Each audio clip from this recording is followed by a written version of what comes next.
Hi, welcome everyone to day 2, panel 3 of 4-day long undergraduate dissertation symposium at the School of Environment and Architecture.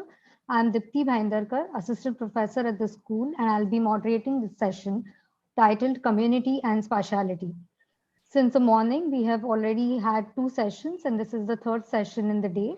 The structure of the panel is going to be with 3 presenters presenting their research work for 10 minutes, followed by a 40 minutes of a discussion session. Welcome. Hi, can I continue? Sorry. Yes, please, Dipti, continue. Yeah. We start, Dipti? We've already started, Rupali. Can you hear You're us? on mute. I'm not on mute. Rupali, you can't hear us. Rupali, we had already started. I think she cannot hear us.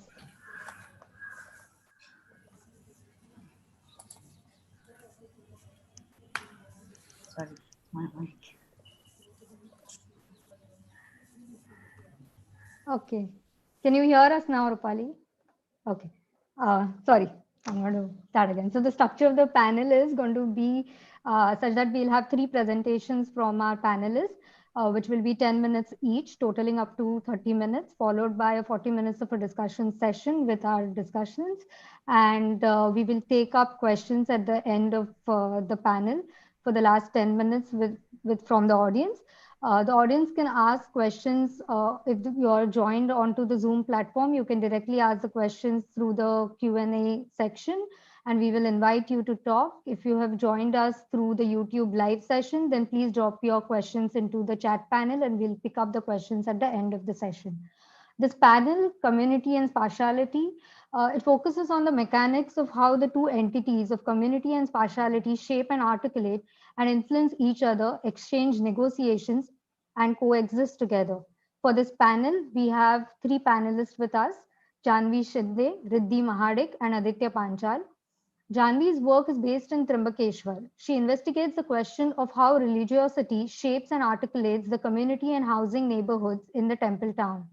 Following her will be Riddhi, who explores the neighborhood of Lalbagh, Mumbai. This fabric, which was once dotted by defunct milk compounds, has seen rapid transformation to house malls and shopping zones. Riddhi explores the changing morphology and typology of the neighborhood, focusing on changes in economic, communal, and social structure in the last 20 years. Aditya continues his interest and practice of travel and journey into his research work to explore how tourism influences the Banganga precinct and its changing morphology and various other negotiations which are right now taking shape in the precinct in Mumbai.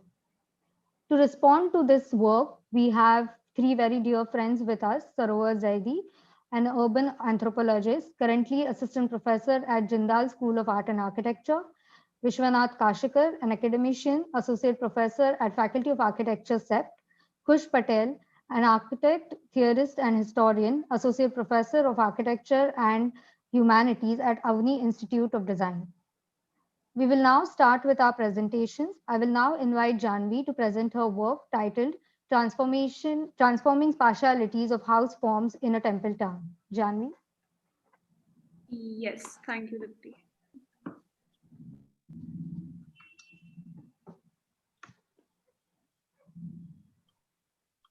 Yeah, is it visible? Can you see? Yes.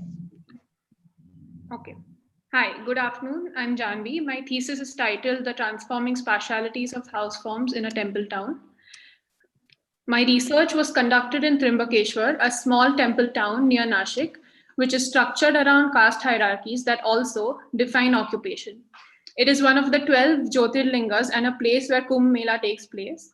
The objective was to look at housing in a religious town through the lens of caste and to map the relationship between the forms of religiosity and the spatial transformation of housing typologies and neighborhood settings in a temple town. Hence, my research question is what is the spatiality of housing neighborhoods in a temple town that lends itself to the various dimensions of religiosity? For a long time after independence, the village was the focus of scholarly research in India. Post-1980s, as cities came to be understood as engines of economic growth, scholarly research turned into metropolitan cities. There has been a very little research on smaller cities, which have been widely understood as inward-looking enclaves of economy, community, and culture. The book Subaltern Urbanization in India engages with the lacuna to map the dynamics and logics that shape urbanization in such cities. How cities get shaped in cities is by efficient production of repetitive units, that is the mass units, building standards, and tenure security. While walking through the different precincts and observing the houses, I made this mental map and documented the housing during the lockdown. Later, via telephonic interviews, I built up the stories and the drawings. For this, I looked at the caste-based neighborhoods in the town. The 5 different precincts which I studied are the Trimbakeshwar precinct, which is near the Trimbakeshwar Mandir, where they have the Brahmin priest houses. The Kushavarta precinct with trader shop houses. Mahajanwada precinct, who were earlier money lenders and now perform pujas and rituals. Dalit Vasti precinct, where they have the helpers and cleaner houses, and Kumbharwada precinct with potter houses. I analyzed housing spatiality at multiple scales: the city, neighborhood, street, and housing unit. At the first 2 scales, I analyzed how occupation based on religiosity and caste shaped housing geography, urban morphology, and building typology. At the street scale, I analyzed how economic and social transactions are shaped between different caste groups. And finally, I focused on practices of religiosity and gender found spatial manifestations. Zooming in helped me make 3 arguments. First, houses in each neighborhood exhibit different typology. The first precinct, the Trimbakeshwar Mandir precinct, the morphological character is shaped by the courtyard houses and long, deep houses perpendicular to the road. The courtyard houses are redeveloping into singular houses. In the second precinct, it is shaped by a Vada typology with large houses of joint families staying together. In the third precinct, it is shaped by the long, deep houses which have shops in the front and houses at the back. In the fourth precinct, all houses are close by and are now extending up by adding rooms or acquiring new plots in the same area. And in the fifth precinct, there's a subdivision of houses that is taking place where the built form has occupied the open spaces, which were earlier used for kilns or pottery making. Moving on to the housing typologies and the plot reconstitution diagram. In a majority of cases, houses are being retrofitted, extended, and redeveloped depending upon the demands placed by the new economic context, which also causes a change in household configuration. A very few number of properties in these neighborhoods are changing hands or amalgamating into larger plots by larger tourism entrepreneur interests or gentry from a higher economic class. Either there's an emergence of newer typologies or the plots are being subdivided, houses are dilapidating, extending, or redeveloping. The second argument, the edge modulation of built form corrodes the caste boundaries of neighborhoods and performs the role of shaping economic and social transactions. The shop houses modulation along the streets in Trimbakeshwar precinct is in the form of verandas, plinths, and kattas that allow economic and social transactions of people from different castes, including activities such as trading, sitting, chatting, sleeping, lingering, and even begging. In the second precinct, the parapet and the bench allow people to sit, rest, and walk around the lake edge, while the compound walls and the open grounds allow people to smoke and lean on the walls. In the third precinct, which has shop houses and large open spaces with street vendors in the main market, have plinths, kattas, shop displays, vendor carts, dead walls that allow activities like shopping, observing, loading, unloading, parking of vehicles, sitting, and begging in. The peripheral road of Dalit Vasti has small kattas, shops with stools, houses with plinths, low roofs that allow people from the neighborhood to sit, chat, wash clothes and utensils, park two-wheelers, and also defecate near the wall. The Kumbharwada's inner roads have workspace outside the house as open spaces, sheds, plinths, compound walls that allow activities like walking, buying, selling, sitting, and passing by. The porous public realm in a temple town thus emerges at the precinct edge. The third argument, moving on to the individual houses, each housing typology also exhibit an intersection of entrepreneurship and sociability that has emerged from the cultural specificity of the temple town. In the Brahmin House in the 1940s had a betak at the entrance where they used to perform all the rituals and the pujas. They had two staircases, where the second staircase was used by women in the house, a chul where the women used to rest, cook, a Barantinaji Kholi, which was a room for women while menstruating or after conceiving a child, storage rooms, and a small gotha for their cows. And the other two rooms were given out to the guests who would come to perform rituals, and a courtyard was generally used to perform pujas or for the men to sit and chat. In the 1960s, how this house transformed is that they leased the two rooms to the Trimbakeshwar post office. They specially built a new RCC hall for their rituals, and all the other rooms were converted into storage rooms. In the coach house, they had they had a osri, that is the seating place, which is used for to perform rituals and pujas, a staircase which had a kothigar below it, a granary storage, a barantinachi kholi again for the women while menstruating, and a gotha behind. And in the newer house, the son would do the rituals and pujas in the morning, and in the evening he worked as a health coach, for which they extended the house at the back and made a special hall and changing rooms and toilets for the health coaching. And on the first floor, they had two rooms with toilets and a hall on the second floor for the guests who would come in. The Jewelers House in the 1960s had two openings. The front opening where they had a shop, and the back entrance where they had a toilet at the entrance. They had an open courtyard in the center for bathing, which was used both by men and women. In this house, again you see two staircases. The rear one is used by the women, and the front one was used by the other public. And in 2005, the shop still remains the same, while the kitchen moves inside and the toilets also come inside.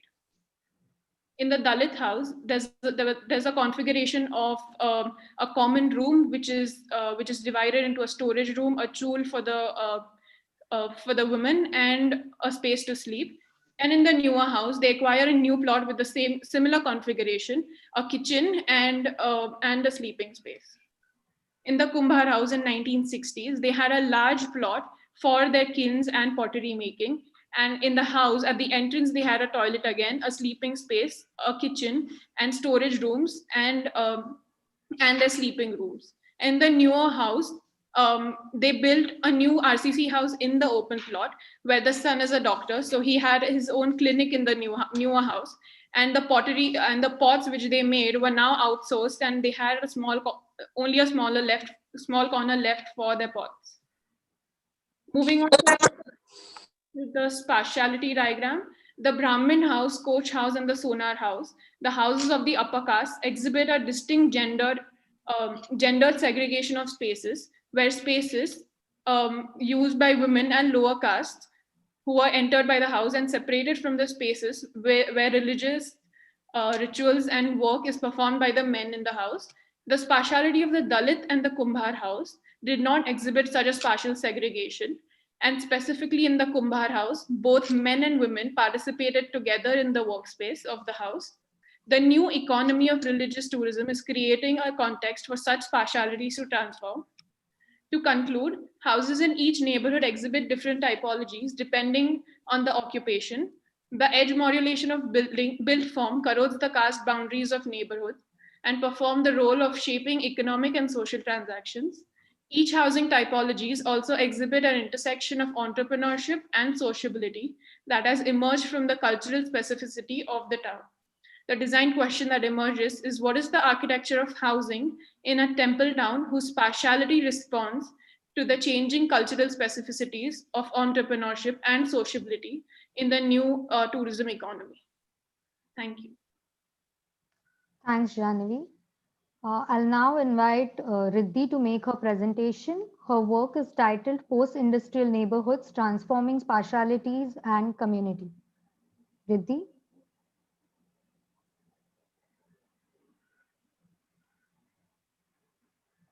Riddhi, are you there?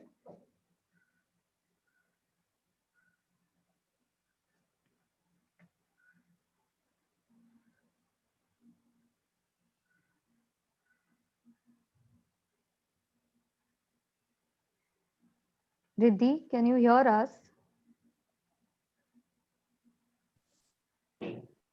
Can somebody message her or?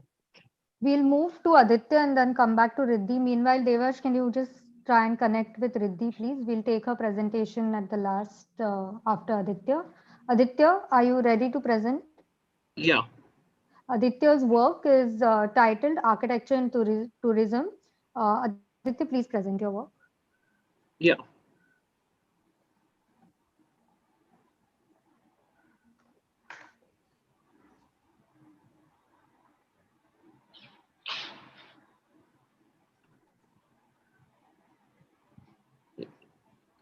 So my thesis research revolves around the title Architecture and Tourism.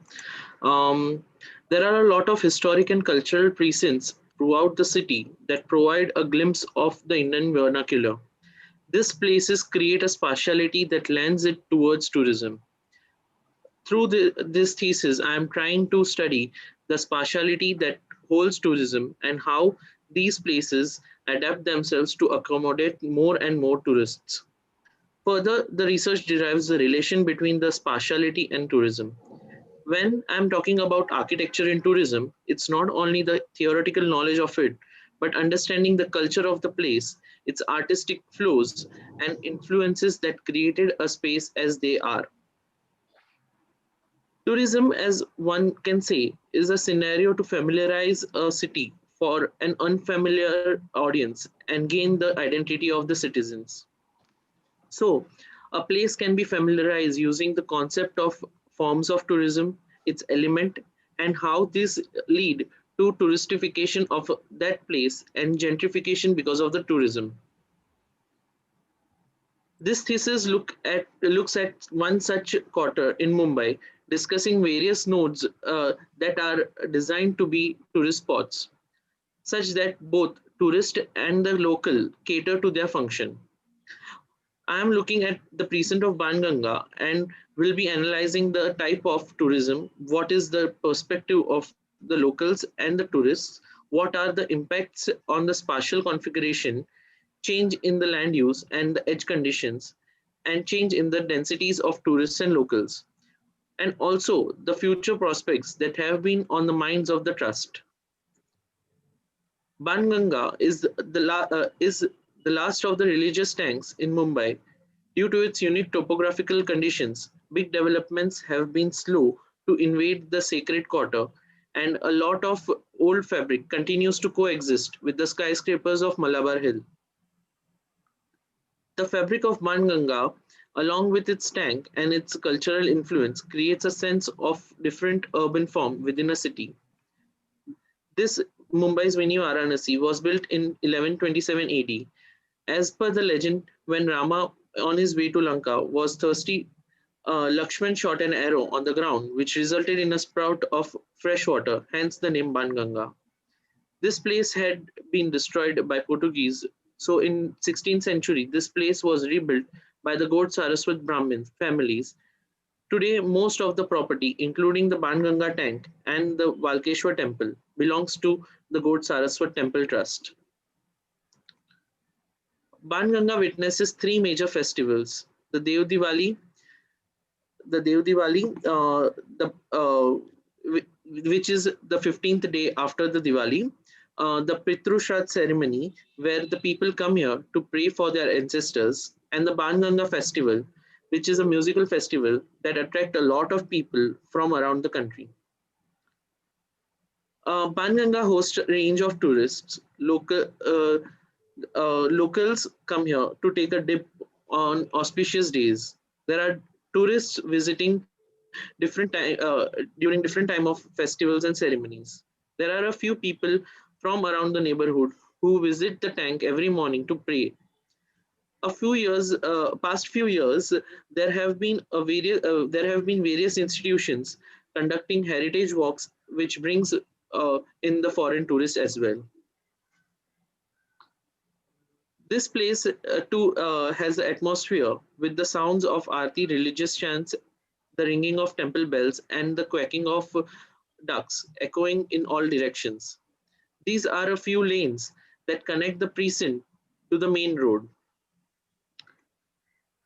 So when you visit the precinct, you will be able to see these sites on these few nodes. These are other few images captured by the tourist as they take the memory of the precincts. My study is mostly focused in the area adjoining the tank. The research involved various visits to the tank and talking to the locals and interviewing them, as well as talking to some of the tourists and heritage walkers. In the process, I started by studying the land use maps, uh, mapping the types of building and the percentage, mapping the types of buildings and categorizing them as per their functions. The black border shows the extent of the precinct. And I also mapped the buildings according to their ages to know the uh, heritage value. So in the process, I have studied these 5 cases or buildings. This is the Jagannath Temple in Dharamshala, the Kashi Math, the Ganpati Temple, the Lakshmi Narayan Temple, and the node of the node near the Kashi Math Temple. This is the Jagannath Temple in Dharamshala, where a floor was extended during the time. A floor was extended to accommodate increasing tourists during time of Pitru Praksha ceremony and wedding. Also, a stage was made. Which is rented out for ceremonies on hourly basis.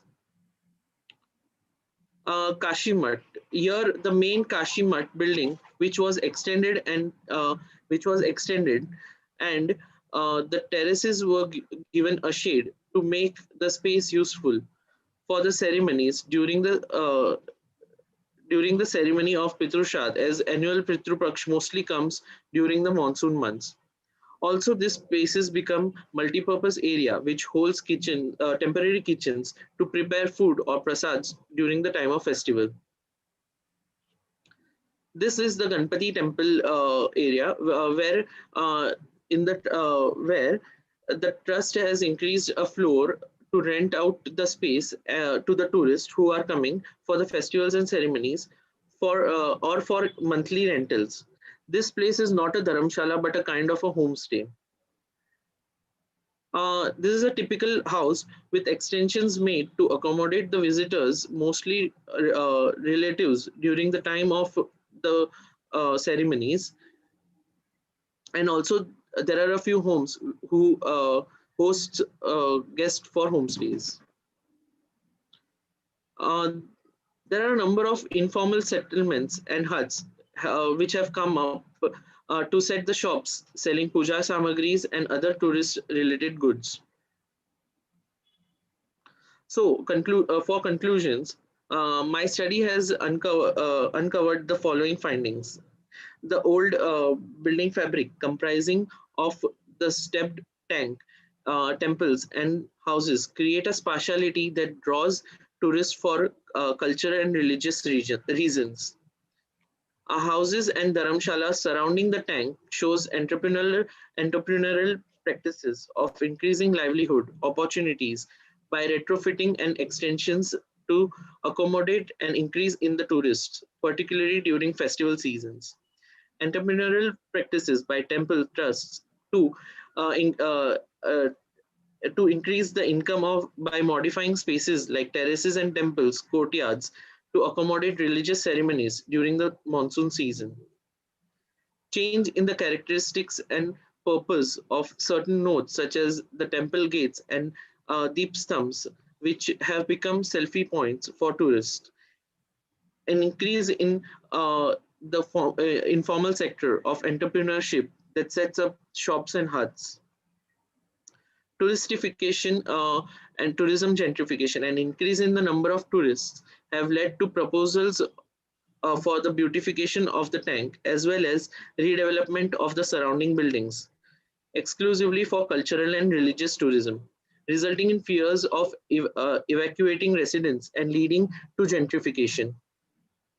I therefore ask, how can the spatiality of heritage buildings and precincts be designed to tap into the benefits of tourism without displacing the everyday life of local residents?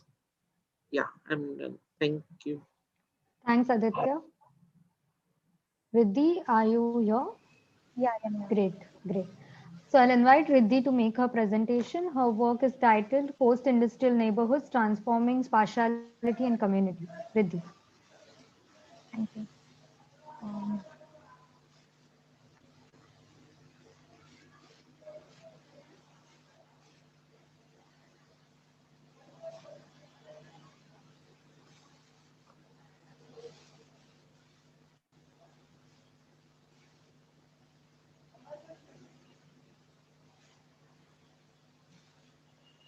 We can see my your screen. thesis is titled, yeah, my thesis is titled Post-Industrial Neighborhoods Transforming Spatiality and Community.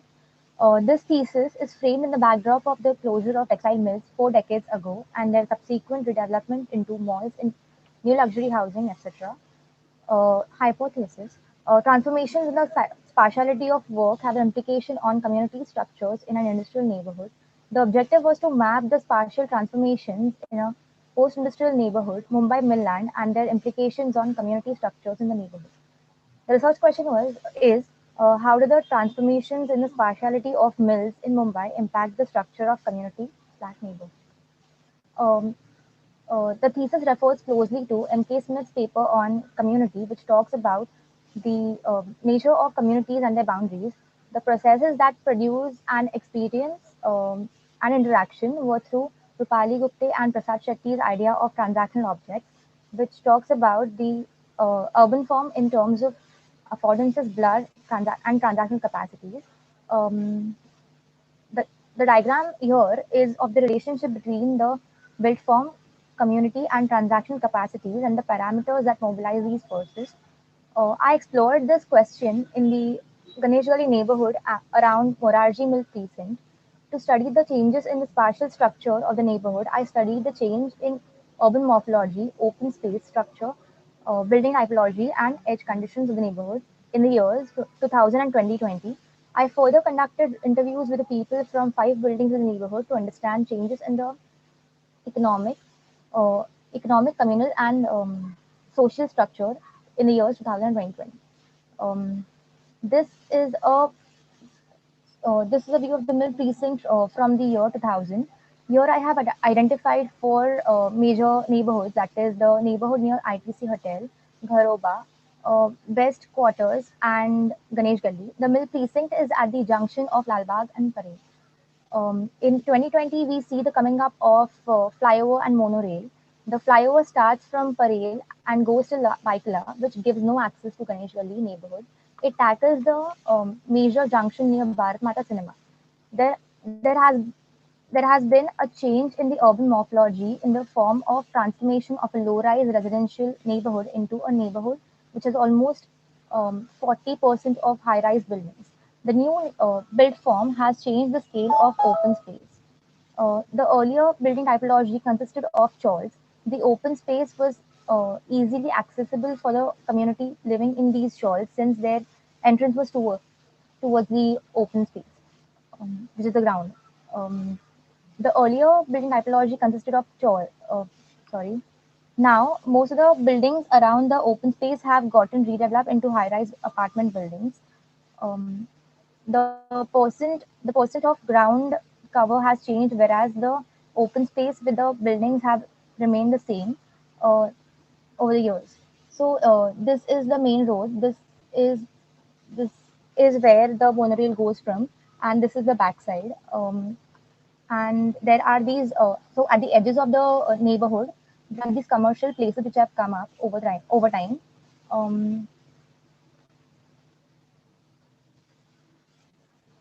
Yeah. Uh, this okay. Most of the since there are okay, there's an emergence of new commercial places at the edges of the neighborhood. Earlier, the edges had a few residential places. Most of the transactions happen at the edges. The density is more there in outer triangle than the inner one. This section cuts across the neighborhood perpendicular to the flyover, showing the relationship of the people with the built form and the activities happening at the edges and inside the neighborhood. At the edge of the neighborhood towards the main road, there are chawls along with the transactions happening at the edges horizontally. There's also vertical interaction which takes place due to the presence of chawls. The internal lanes are mostly used for parking vehicles and happens to be a space for social interaction for a few. The lane between the high rise and open space is also used for parking vehicles. Earlier, people from chawls around used to spend their times in that lane along with the open space. Um,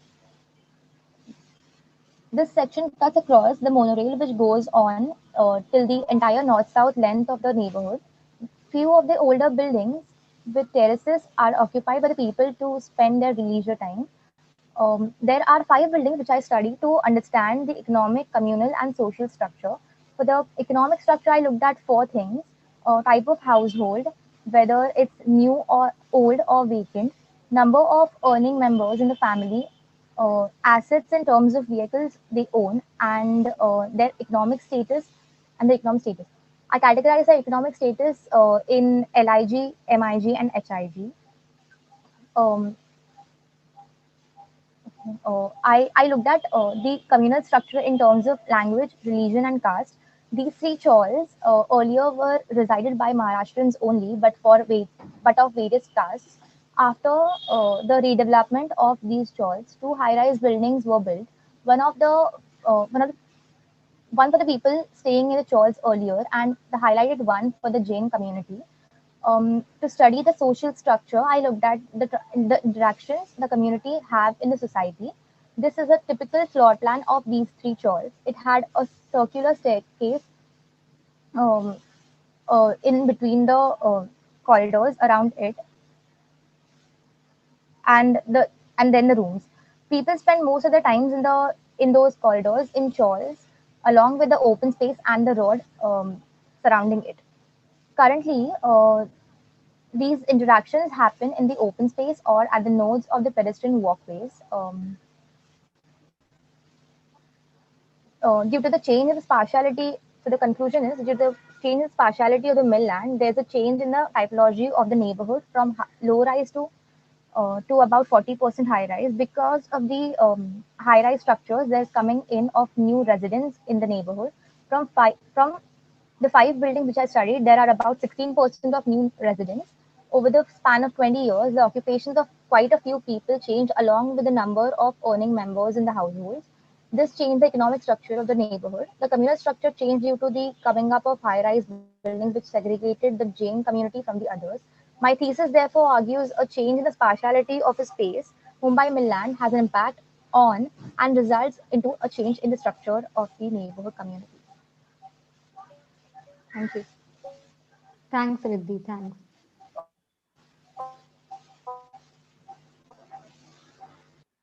Thank you, Janvi, Aditya, and Riddhi. I think some of the points which I would like to re-highlight or kind of open up in before opening up the discussion is that it was very interesting in Janvi's work to see that the caste-based neighborhood was shaped by the occupation, and the entrepreneurship model was determining the level of sociability across the streets and at the edge of the neighborhood. Riddhi's work was also kind of pointing towards these regeneration of the neighborhoods, which introduced the idea of segregation. So the neighborhoods which were once kind of inhabited by multilingual community have now, after regeneration, carved out these segregated separate niches for themselves in the newer built form. Aditya's work was also pointing at the urge of transformations and transitions, or rather allowing transgressions between the communities to accommodate the tourists and the visitors. So all these three works somewhere are kind of working with the idea of privacy, segregation, gendering, and separation, which are acting as the new tools to shape the urban morphology of these neighborhood precincts. I would like to invite the discussants now to kind of open up the discussion. Anyone can go first. Vishwanath, Sarovar. Kush has joined us. Okay, Kush, would you like to start? Thanks, Sarovar. Sorry. Hi. Attitude. Okay, sorry, go ahead. You saying No, I something? think this morning, so we thought we'll give you a chance. Oh, very much obliged. Thank you. It's interesting.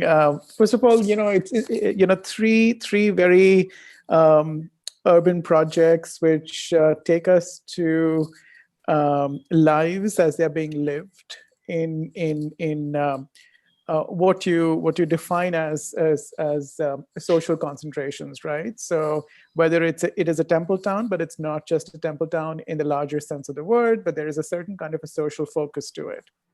And that has a much more nuanced analysis through caste and its intersections with economy and the kinds of changes that one is able to observe in Janvi's case.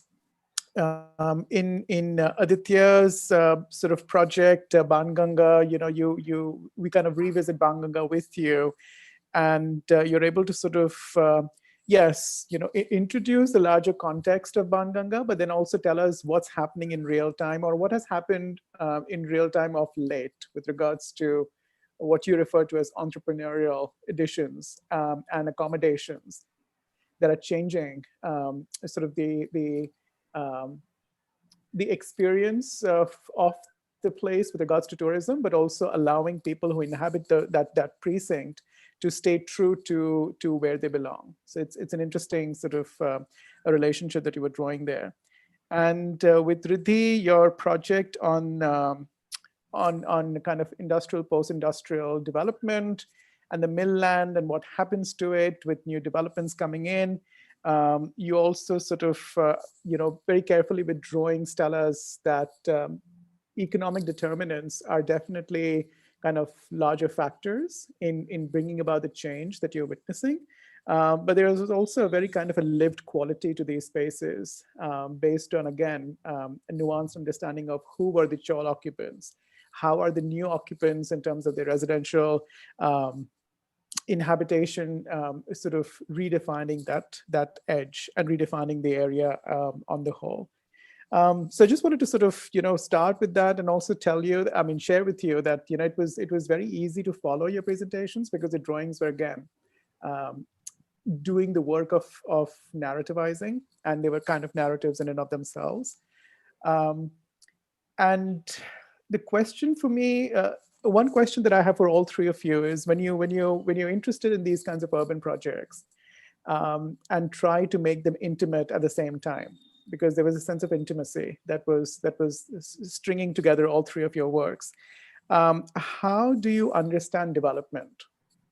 Do you understand development as the linear change over time, which responds to the clock nature of time? Or do you understand development as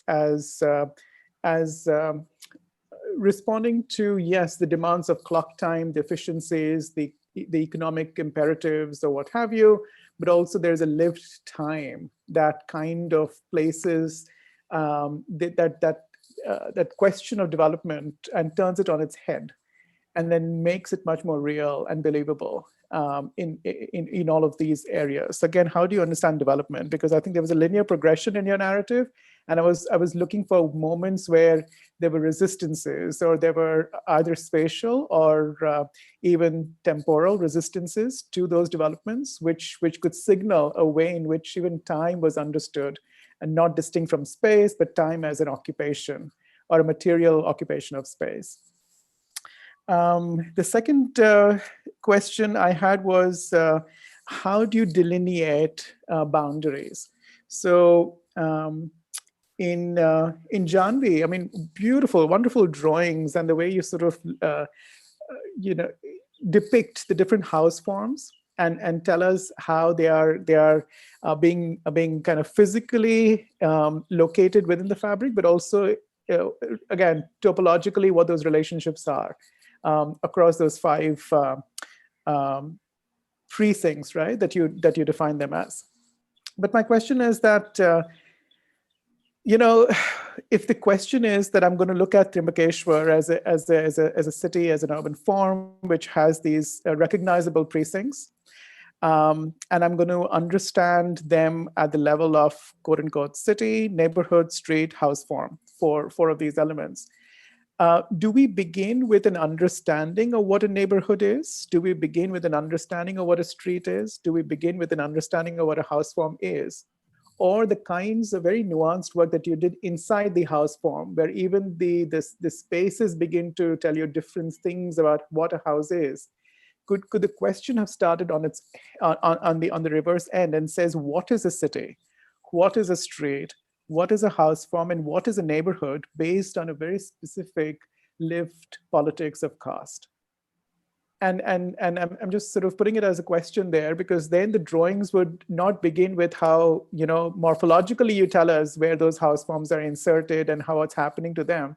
But you would start with the very spatiality of itself, saying that it's the house is not a house defined by those 4 walls in a particular street, opening up to on a particular kind of a built form linearity opening up to a street, but rather the house is a house in the context of the neighborhood in which it sits, and that neighborhood is also overlapping with these contestations. So that's a question that I have for you. Similarly for you, Aditya, precinct, we hear this term so often in architectural and urbanistic discourse, and you also delineate it, right, with a line, with a dash dot sort of notation. But then instead of saying that there is a precinct as it's administratively understood, there's a precinct that we understand as it's been projected and published on Banganga studies over the number of years. Could a precinct be understood through your question? And could the boundaries of the precinct be much more, either they might be contracting in certain places, but they might be much more expansive given the question of tourism that you're asking. So there's a possibility in sort of reimagining Banganga, both, I mean, you're putting yourself as a tourist, but also understanding how people who live there and the priests who work there, how do they see that edge or that precinct, the delineation of that precinct shifting, contracting, expanding based on the powers that be, whether it's the powers of the developers, or the movements of people, or the kinds of seasonal changes and intensities that are brought onto that particular landscape. And likewise for Riddhi, the industrial neighborhood, mill land, what happens to the future of that mill land as it's being occupied by developments which are much more economically driven, are large scale, much more intense in terms of their inhabitation. What constitutes an edge? So is the edge, when you say that there is an edge and there was a chawl and there's a street and there's a commerce and there's transaction, is the edge always defined by an idea of a commerce that comes together and meets the residential form, or is the edge defined by the very idea of that house form literally either participating in the commerce or resisting that commerce by becoming inward in certain ways, or through very specific physical additions or subtractions to that environment? So the question is much more as to how, again, what constitutes development? How do you understand a precinct? What is an edge? And in Janvi's case, again, what if your study was, instead of sort of saying that this is a city, neighborhood, street, house form, how might you start from where you concluded, which is this beautiful topological drawings that you drew of the house form, but then use that as a way to say, but this is what a city is for the Dalit community. This is what the neighborhood is for the different caste caste groups in that area. Because I think what that would help all of us is to understand how architecture participates in reinforcing these distinctions. So as and Deepti was mentioning, this idea of segregation and community are so much intertwined in your projects. But I think we need to sort of see how architecture is complicit, or the discourse on architecture is complicit in keeping things the way they are. And then even when we approach the question of caste, there is a very sanitized way of looking at caste, as if this is how it's happening. And I think we need to trouble ourselves, because this is a dissertation project.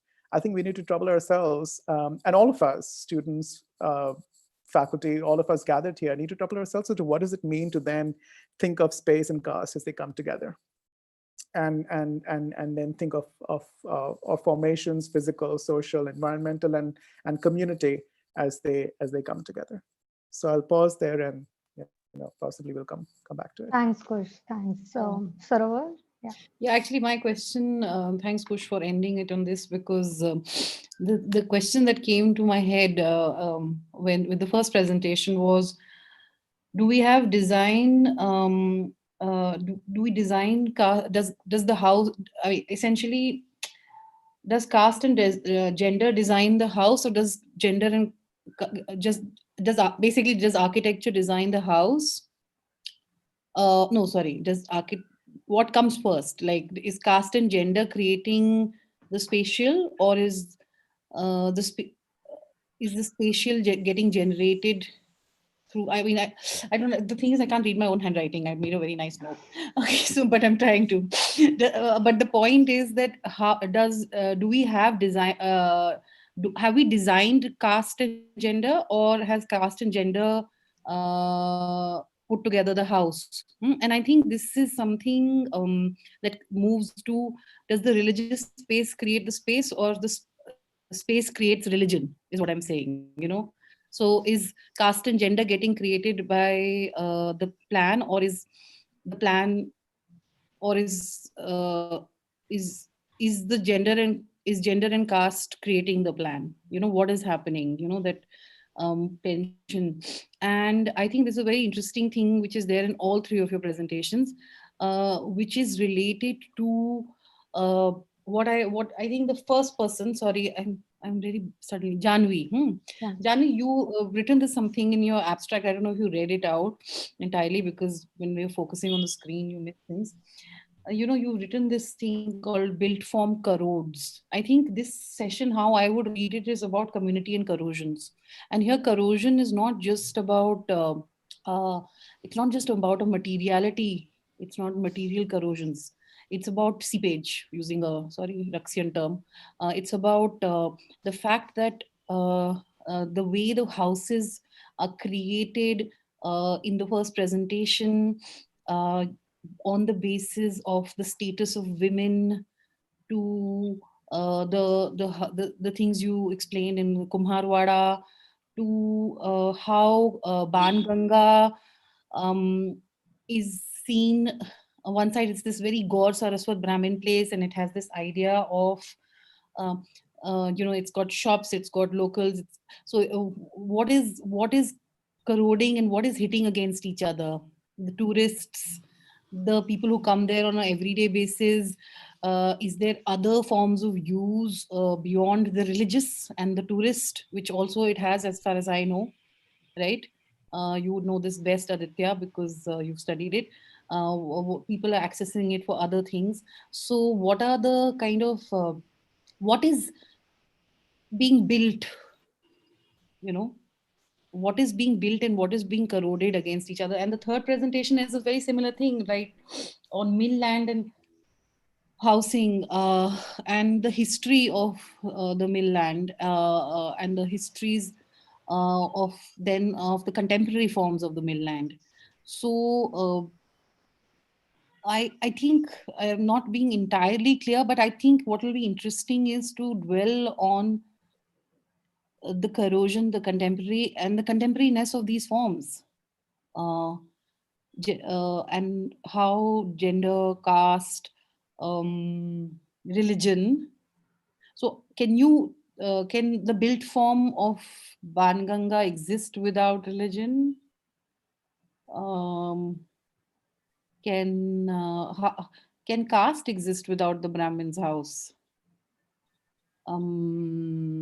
Or these forms, these manifestation material. And I think what is happening is that it's very interesting for me to see the word spatial here, because the spatial for me contains many things. It contains materiality, it contains architecture, it contains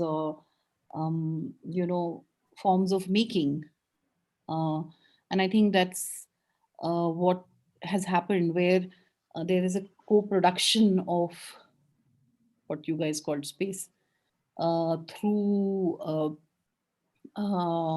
all these forms of living. So yeah, that's what I would say for now. Thanks, Sarovar. Vishwanath, will go next. Yeah. Well, so to me, the one common thread that ties all the three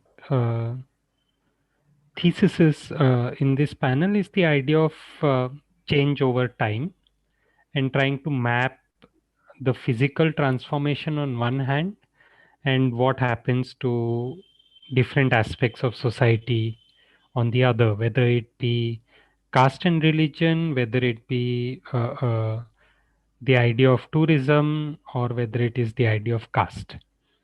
Now,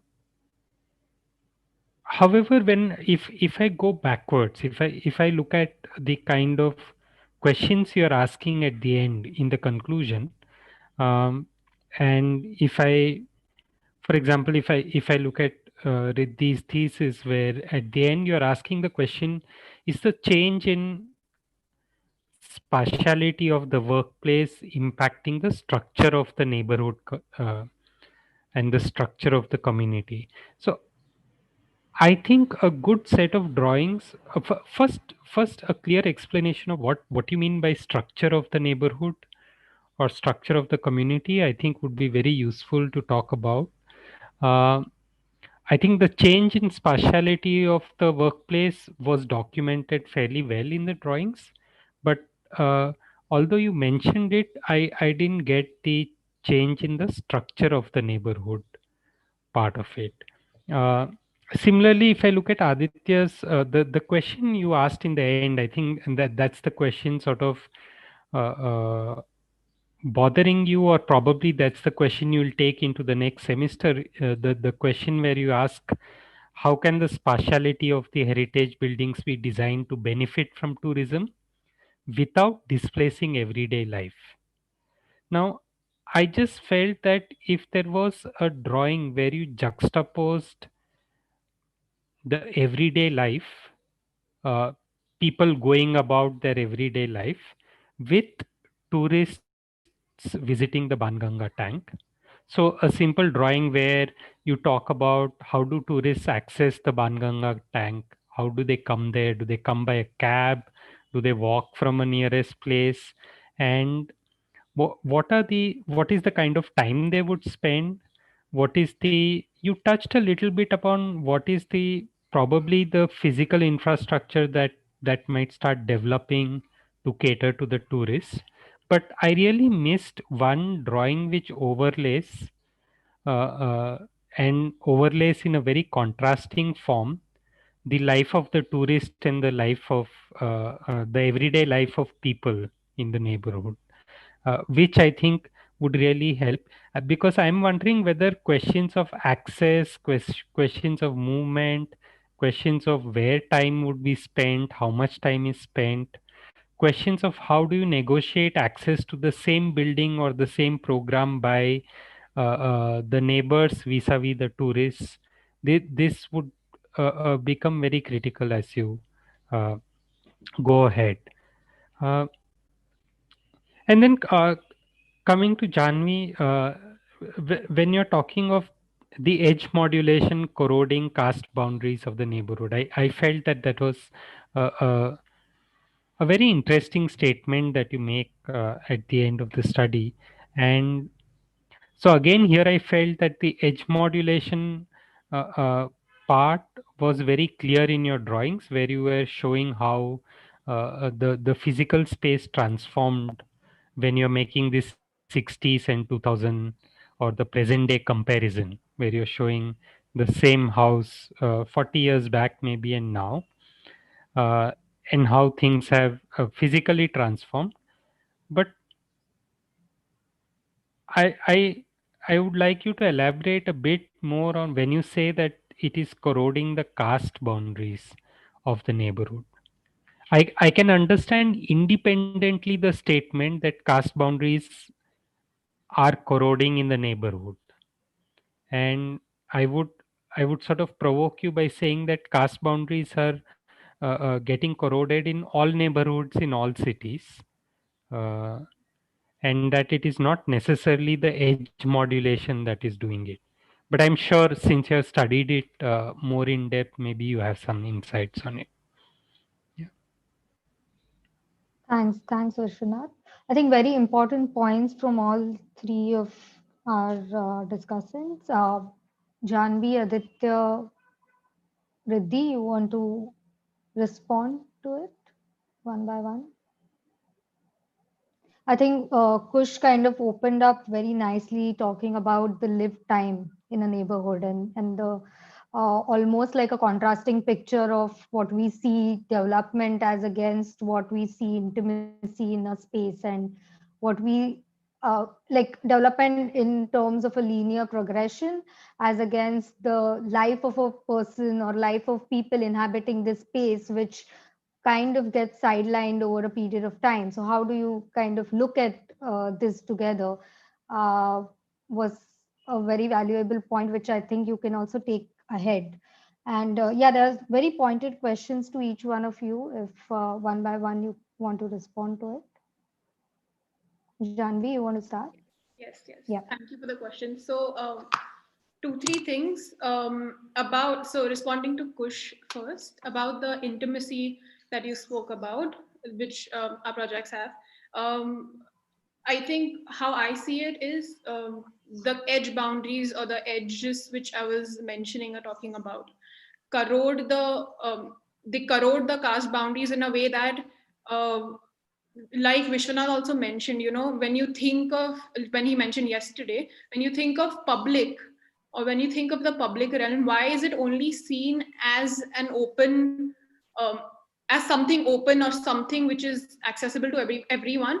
But these edges, you know, which corrode, which allow different castes to merge into one. For example, like in the Trimbakeshwar Mandir precinct near the mandir, uh, you see people from you see Brahmins, you see tourists who appropriate the place, you see beggars who are sitting right outside the temple. And so there are these various edge conditions in the same town that allow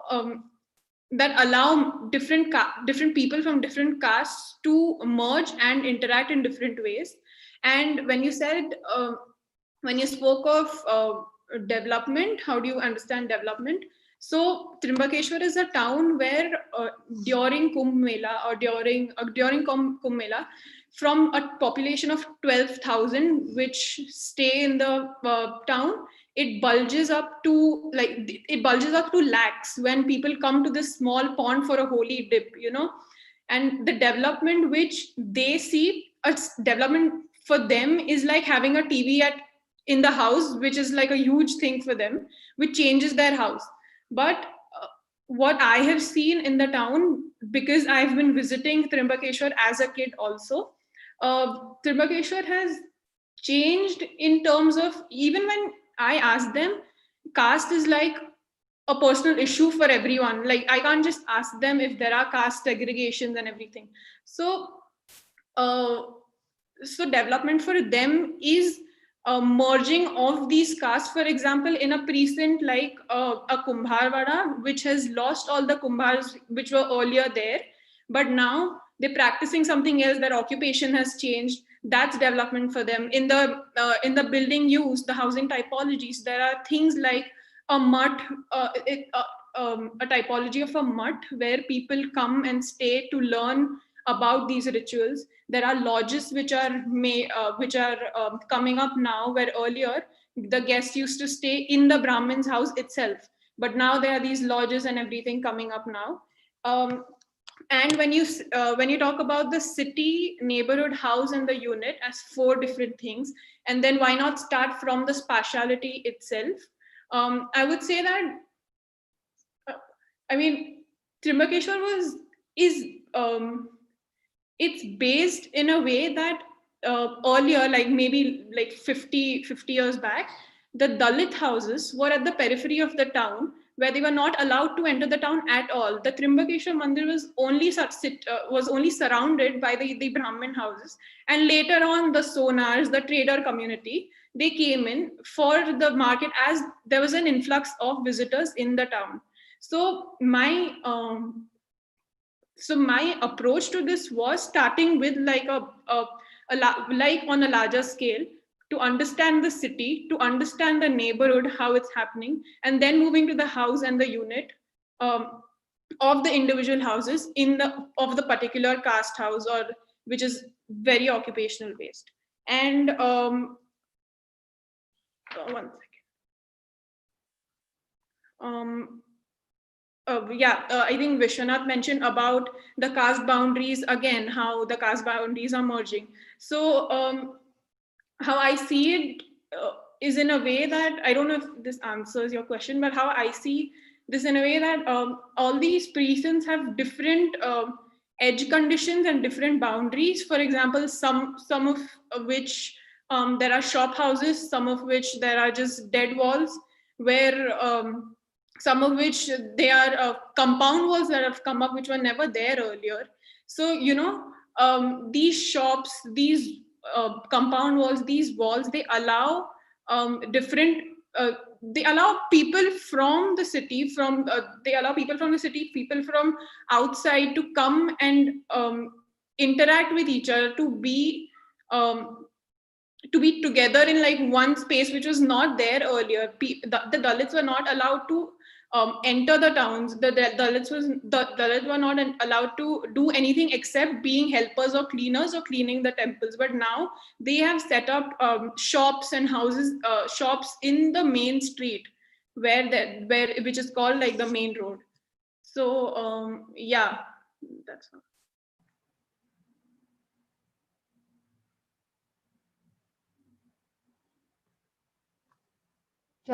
Aditya?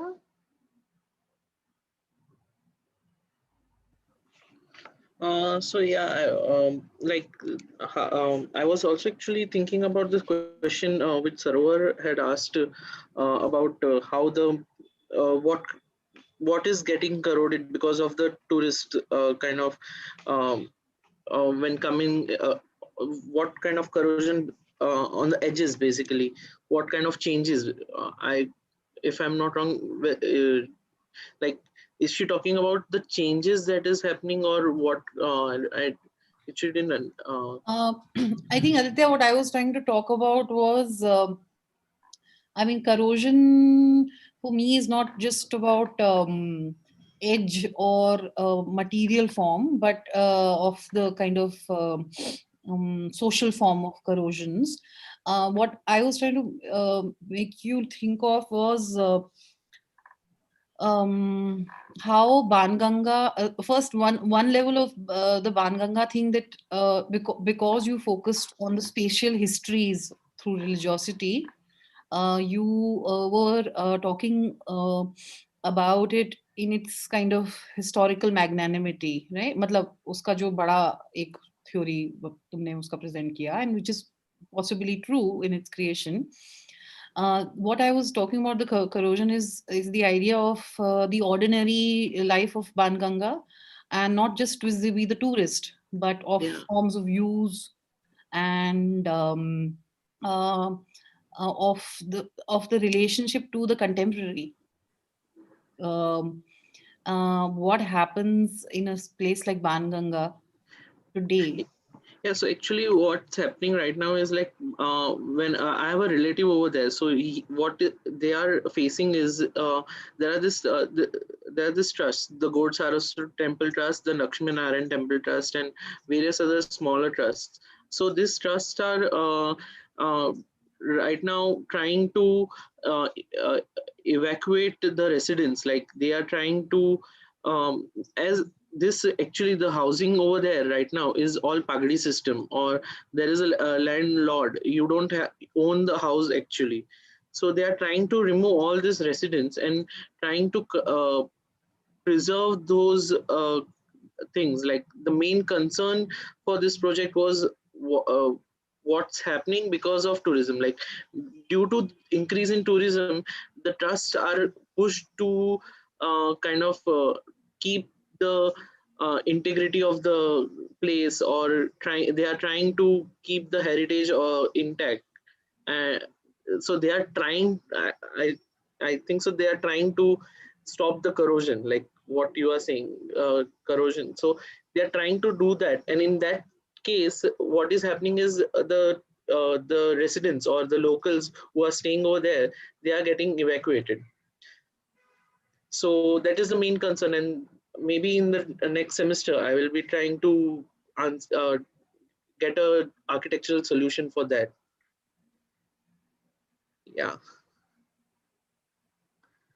And yeah, and as Vishwanath said, yeah, I will. Yeah, I need to work on that one drawing which you said about um, uh, the tourist, or the essence of the place, like how, what kind of the like how the things have changed, or how the uh, everyday life is affected because of this. Yeah, I'll.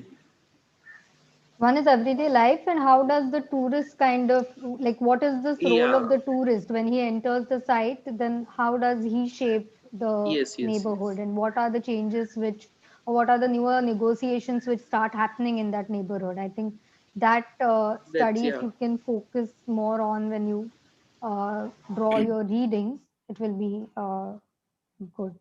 And Aditya, I liked your point about how architecture can change or can change Banganga. It's a very interesting architectural point where architectures do think that they can change the world, and maybe they do. And I mean, the reason I'm saying mentioning this, and because you worked on a religious site, I worked in Bhindi Bazaar where the redevelopment plan has gone on, right?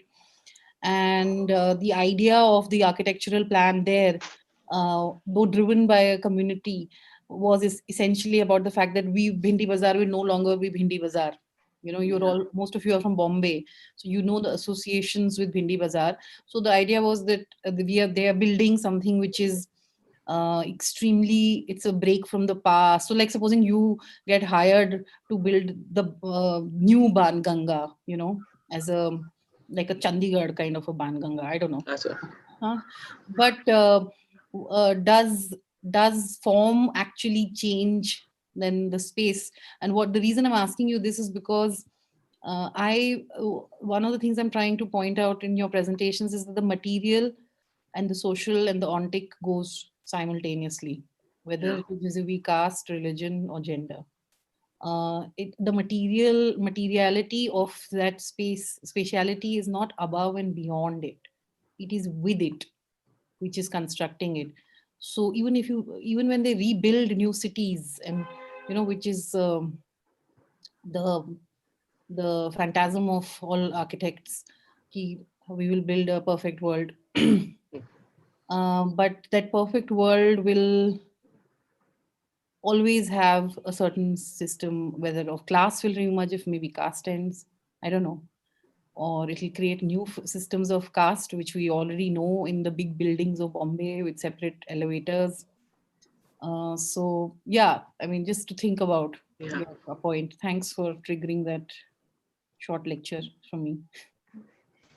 I'll get to Prasad. I just wanted Riddhi to finish her responses before I open it up to Prasad. Riddhi? Yeah, to answer Vishwanath's question, as in to explain the structure of neighborhood and community. I meant, so when I said structure, I meant it in a physical manner. Hence, I zoomed it into, like, I looked at the morphology and then zoomed it into the typology, open space, and then the edges. Also, for studying the community, I had to look it into it closely. So the whole, like, hence I opened it into economic and social and communal. Social, by social I meant was um, by community I meant was uh, um, so in few the chawls only the Maharashtrians used to stay, so that formed a community. And by social structure I meant was their interactions um, with uh, people from the neighborhood. Like, when I say social structure, what I mean is people engaging, people from different communities or interests engaging in a neighborhood, and that's and okay. Also, to answer Kush's question, what constitutes an edge? So edges could be anything, right? Like a dead wall or a parapet or like shop front. So earlier in the neighborhood where I stay, there, there are a lot of old buildings, and the edges, like the edge of the neighborhood was it was mostly like people had their houses at the edges, and over time it changed into like it sort of over time it changed into these commercial spaces. So I'm just sort of gathering thoughts on the.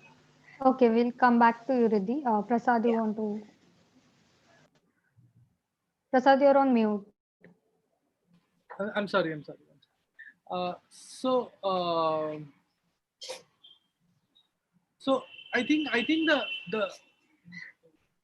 the question of type is what uh, you know is what is at the core of this panel actually, and type as a unit of a neighborhood, as a uh, as an imprint of the societal dynamics, in a sense that we and and and and in all three cases, like for example, Janavi kind of makes it very clear, the type relating itself to work, emerging from the work of a trader or a worker's house being not a house but really a room, trader's house being that of a shop, and a fair amount of segregation of activities, a Brahman's house being that of a warehouse almost, but a large family, and lots of places of negotiation in case of Brahmins, which are kind of constantly overlooked, because Brahminical houses are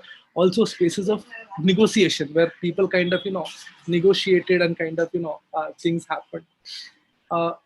In case of and type as an imprint of societal dynamics has been there, even in case of Riddhi or Aditya, or we know of houses with 2 doors, 3 doors, separate doors for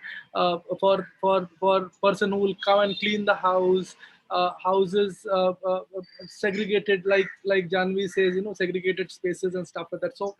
So to establish the relationship between the type as something which is an imprint of the societal dynamics is something which is a kind of it's done several times, and people have kind of spoken about it several times.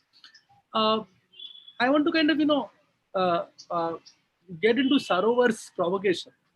Really, does this type, which is basically a form, does it have any agency?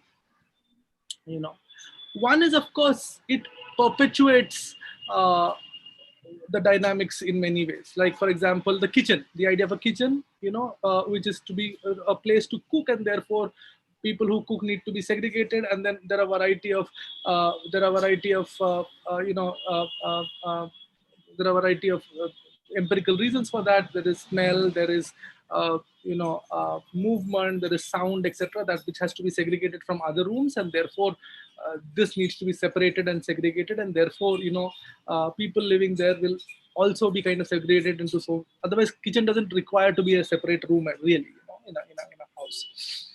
So type in many ways perpetuates the hierarchy. What three of them are saying is that the dynamic of the societal dynamic is kind of shifting very fast, being taken over by new economy in terms of Trimbak, where the traders are kind of losing interest in Trimbak. The Brahmins have kind of moved out. Janvi's own families kind of moved out, and stuff like that. In the industrial town of Riddhi, the financial and the other commercial economies have taken over. In case of Banaganga, the older ritualistic places have been kind of taken over by very aggressive tourism at the moment and stuff like that. So there is a shift that is happening, and that is kind of impacting the type to kind of also undergo transformation and change. So that's what they're kind of putting together. So I'm asking the question to three of you all. What is interesting is type. There is a stubbornness to type. No? There is like it is there. It is there, and it fights. It gains an autonomy, and it kind of fights the dynamics, for some time. In the in-between time, all of our lives are in that in-between time where we are fighting the dynamics constantly, right? So the type is kind of is this stubborn. It has a stubborn presence because it is physical. It is there, right? Those old those old structures, institutions which are there, which are there and cannot come to terms with the changing. So there is a stubbornness to type, and then because of that stubbornness, there are a lot of awkwardities that get produced because it's not easy. I mean, of course, to demolish something and to build new, it requires money. It's not so easy. It's not Bindi Bazaar everywhere. You can't, don't have the boris to kind of, put in so much money. There are all kinds of dynamics at play, actually. So, and that in-between time is the most interesting time, I feel, because that is where we are all located at this time. You all are located, actually. All your thesis located in that in-between time, that stubborn type kind of, interacting with the society, which is kind of changing so rapidly. And then, I mean, y'all are kind of your conclusions are kind of being I mean, they are the kind of they don't know whether to celebrate it or whether to kind of cry about it. But I'm saying that moment of awkwardity when the stubborn type is kind of trying to work itself out, that process of change of type would also be an interesting process. And what does a practitioner of space kind of do at those moments? Like, for example, I keep saying the university is gone. The university is not gone; it is there, but it is on its verge of going away. So it is that moment where our lifetime will go when the university is going, but we are all kind of pushing for it to go, or probably I don't know, but we are trying to push for it to go. So those measures that where the spatial practitioners take ना कि भाई अभी next step जो होगा तुम्हारा next step जो होगा वो क्या होगा, वो टाइप को internally क्या change करेगा, वो टाइप भी stubborn है ना, it's kind of. So Sarovar to respond to Sarovar, there is a dialectic between life and form. I mean, that is an established thing. I mean, many people have spoken about it. Both are imprints of each other. One perpetuates and one kind of creates the other. But we have to look at your moment, you know. Three of you all need to look at your moment. What is your moment at this, in this transformation? Your moment, I think, is to kind of, you know, engage with that awkwardity which is arising out of, you know, the stubborn type and the shifted, condition, the transforming condition. Sorry, it took too long, Ashwin. Yeah, Ashwin. Had a similar point only. I was talking about how I was going to say the same thing, that why do you look at one producing the other in itself? It is through the practice that one identifies what one can engage with, how one can engage with whatever one is engaging. Either it is the practice of being or it is the practice of designing, and that is when you look at what produces what. So, but they are in a dialectical relationship. It depends on what you are engaging with at that moment.